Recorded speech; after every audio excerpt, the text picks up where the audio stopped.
right. Well, we've been talking about the curious case of the Waipareira Trust, which lends money to its chief executive, who uses that to run his mayoral campaign and the Māori Party. Money largely sourced through government contracts. It's bent. It's bent as a 3-bob bit. But our authorities, and I don't know, is there some sort of discrimination there? Is the Waipareira Trust special? Doesn't it have to follow the same rules? Well, I tell you one outfit that fell foul of the nitpicking rules of the Charities Commission, an outfit called Family First, which was a charity that campaigned and got involved in issues around, I guess, morality from the conservative side of things. It was run by Bob Mckroskrie, who's the CEO of Family First, which is no longer a charity. And Bob joins us now to tell us what happened to Family First. G'day, Bob. How are you? Morning again, Sean. How are you? Very well. All right, take us back. When did all this occur? When were you a charity until? We were a charity until last year when the Supreme Court decided that we weren't, but it actually went back right to March 2010 is when the Charities Board first started investigating us, and the principal reason for their investigation was because we were participating in the debate on the anti-smacking law. And they felt that, charities shouldn't be into political advocacy. The interesting thing, of course, was that we were speaking up against other charities on the other side, like Plunket, Bernardo's, UNICEF and EPOC. But for some reason, they decided that they would target us. So it wasn't because you were running a political party or anything. It's simply because you were involved in a debate that could be seen as political. Well, some clear differences between us and the trust you're talking about is that we don't receive a cent of government funding. We never have, we never will, and they probably wouldn't offer it to us anyway, but we don't want it. So we don't get any government funding, and my understanding of trust law is that all spending needs to go to charitable purposes, and that individual members can't make financial gain. That's generally what a charitable trust deed would be alluding to, and that's what the Charities Register would always be checking when you're establishing a trust, that there's no individual financial gain, and that you're not basically a political party in drag or disguise, which is why I find this case, fascinating. So, Bob, 12 years ago, 13 years ago, they come at you because you're advocating on the smacking laws. That's a long time for this battle to go on. How did it unfold?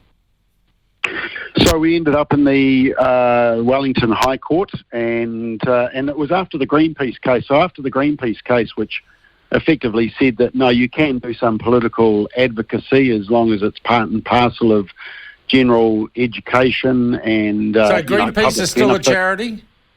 Greenpeace is still a charity. There's a few other charities, interestingly, like the Helen Clark Foundation, which was campaigning strong to legalise cannabis. New Zealand Drug Foundation is a charity. Child Poverty Action Group, Amnesty International, Save Animals from Exploitation. Mental Health Foundation. National Council of Women, Rainbow Wellington, the Human Rights Foundation of Aotearoa, New Zealand. So, our concern was always that there was a level of inconsistency, and I think we're seeing it once again coming out. So, Bob, you went to court to argue that campaigning on the smacking bill shouldn't make you lose your charitable status. Did they come up with anything else to throw against you? Oh, well, it was primarily because once 2013 came and the same-sex marriage debate started, and one complaint was made to the Charities Board, which, and we know that because we did an OIA and found out the complaint. It was barely legible. But that started a full-on investigation, and in court, basically, they said that our views of the traditional family and marriage as being one man, one woman was not in the public benefit to be involved in that debate. But over this period of 8 years, as I said, there were 4 court cases. There were 2 in the High Court. The first High Court case, the judge said basically to the Charities Board, you're showing a bit of bias here, go back and reassess your assessment of Family First. So they did, decided they still wanted to deregister us, so we went back to the High Court, and we lost. So we were supposed to be deregistered. We appealed to the Court of Appeal. The Court of Appeal agreed with us, and we won, and they said, no, this is all part of stimulating public debate and participating in public discourse. And, they said, quote, it would be curious if promotion of what the board called the traditional family would cease to be of public benefit simply because there's growing acceptance of other forms of family life. And so we won that, but then the Charities Board was so desperate to get rid of us that the Attorney General got involved and took us to the Supreme Court, and unfortunately we lost in the Supreme Court. So, yeah, it cost us about $700,000 in legal fees over a 10-year battle, and we're now no longer a charity simply because we believe marriage is one man, one woman. Bob, was it like the system was out to get you? Well, there was a perceived bias, and that's why I highlight other organisations and charities. And my argument was always simply, look, you may cheer that Family First has lost its charitable status, but just beware, because one day there might be a government in charge that comes after your favourite charity simply because they don't like your views.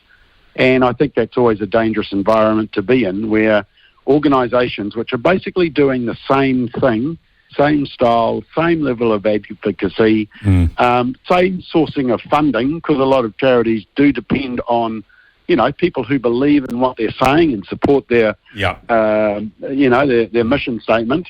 And so, they're not turning out zillions of dollars of profits, and people aren't making millions of dollars in their back pocket.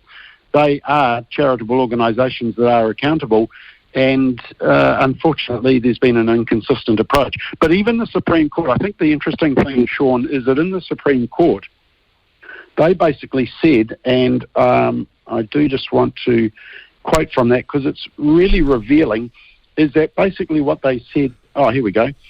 It says this, I'll just read this excerpt from the judgment. Family First's engagement with issues such as abortion, assisted dying, prostitution and censorship were not subset of its wider purpose of supporting marriage and family. For such issues, it's not possible for the court to determine whether the views promoted are publicly beneficial or otherwise charitable. But here's the key bit. This differs from advocacy for ends like human rights and protection of the environment.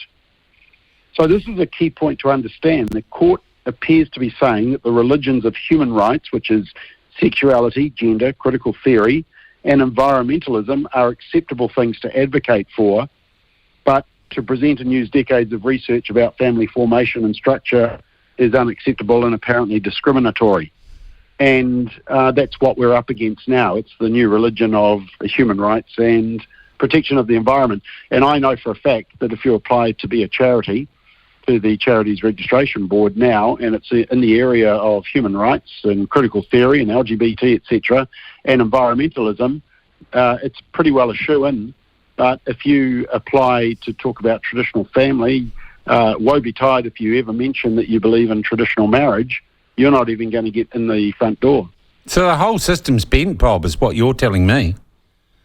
Well, what concerns me about this latest case is that it seems to show a level of bias and turning the eye on what appears to be some pretty significant issues going on. Well, you wouldn't, as head of Family First, expect the organisation to loan you money interest-free so you could run for mayor of somewhere or fund a political party that your son-in-law is involved in, would you?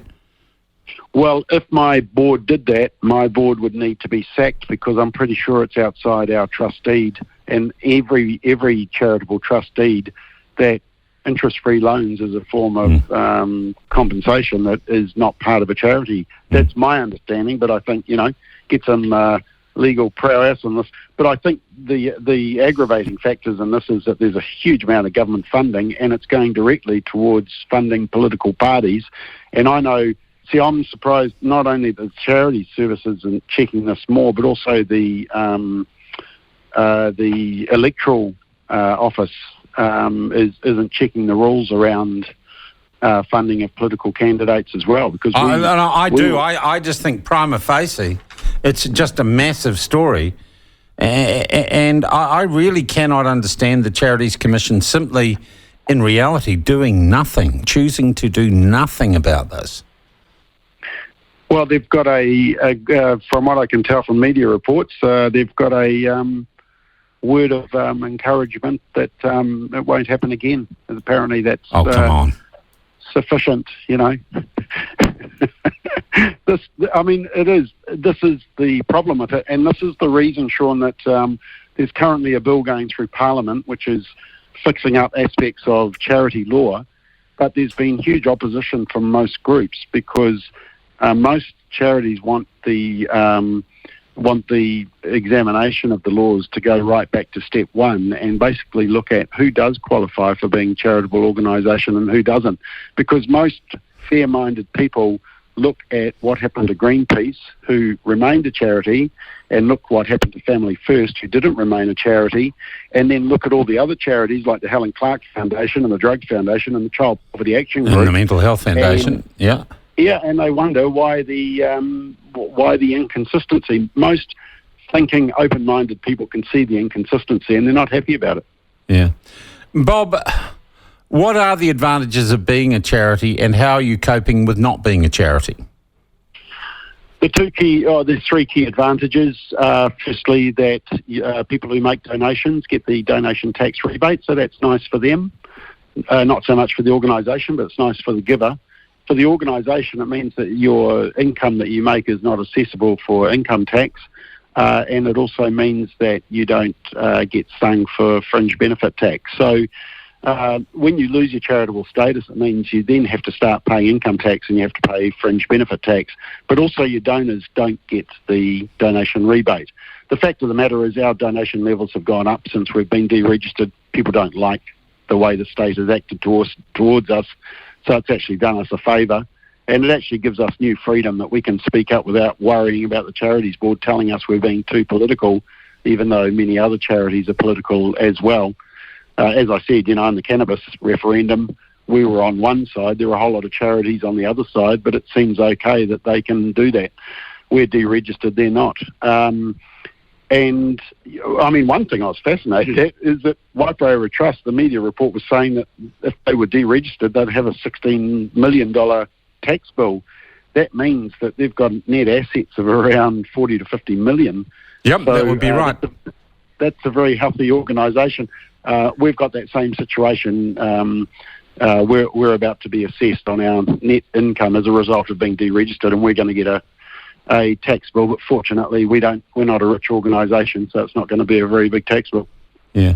Bob, do you believe, and I'll just ask you the question straight up, and you're allowed to have an opinion on this, that the Charities Commission and the way our charities are run in New Zealand is politically biased, if not corrupt? Just like the Human Rights Commission. So that's a yes. It worries me to the extent that there is a viewpoint bias amongst a lot of our government departments, sadly. And, I think human rights is a particularly bad example, Human Rights Commission, but the Charities Registration Board is showing themselves to have a level of bias as well, although I was concerned with some of the comments made in the Supreme Court as well. And even not just our decision, but some decisions more recently where I think there's a level of activism that... Well, if you feel you have been discriminated against, would you consider complaining to the Ombudsman or to the Charities Commission about this decision involving the Waipareira Trust? Well, I would say you only need one complaint to go in and they'll be investigating it. Although, that's the interesting thing, Sean, is that it says that complaints have been made, and it says that they've investigated, and they're all cool and candy. So go figure. One rule for some, another rule for others, Bob. Bob, I thank you very much indeed for your time this morning and explaining this, and I think you've highlighted, the most curious state of affairs in this country as regards charitable status and trust. Cheers, Sean. Cheers. Bob Mckroskrie, CEO of Family First, not a charity. Oh, because they had the temerity to say they didn't like the smacking bill all the way to the Supreme Court. They're deregistered. But all these other outfits, which maybe are more liberal, maybe more woke, seem to get away with fraud.